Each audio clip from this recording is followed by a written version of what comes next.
I'm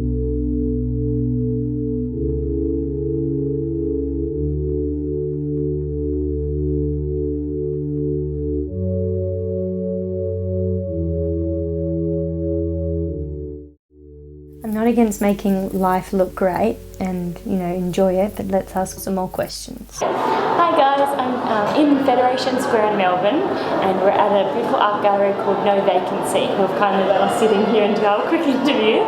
So I'm joined with Carissa, and I will leave it all up to you to introduce yourself and how you came about being so passionate about sharing your story. Okay, hi, I'm Carissa. I'm a lived experience talker for Suicide Prevention Australia and Borderline Personality Disorder Foundation Australia. The reason why I started talking about my story is because speaking literally saved my life from attempting suicide.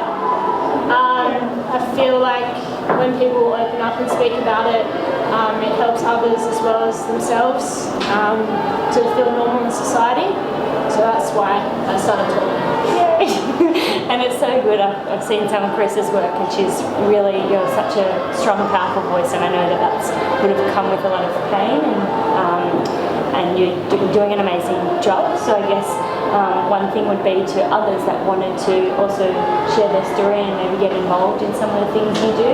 How do you think that they would go about it? Or well, the way I went about it was I just searched on the internet for Suicide Prevention Australia, and there's contacts on the website if you want to be involved with lived experience.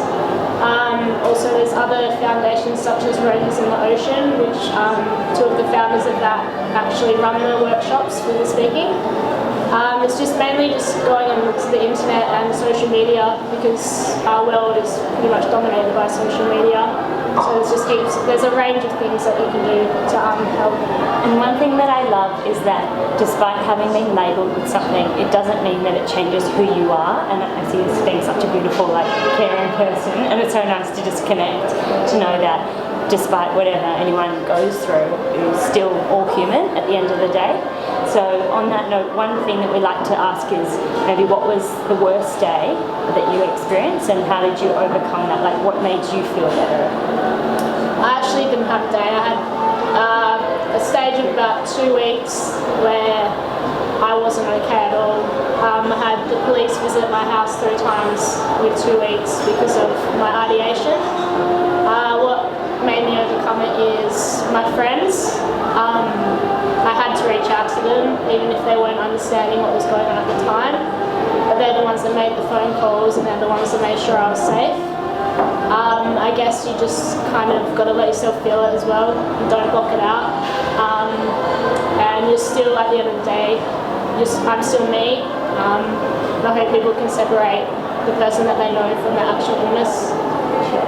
We can, and we love you. Okay, thank you so much, and thank you guys for letting us film here. Alright, thank you. Bye guys, see ya.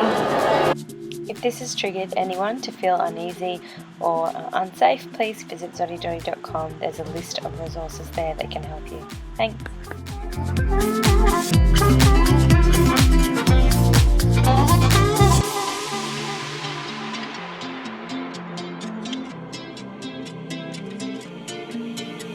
You tasted the pain of losing someone, broken chains. Don't even look back at this wasted moment's scars.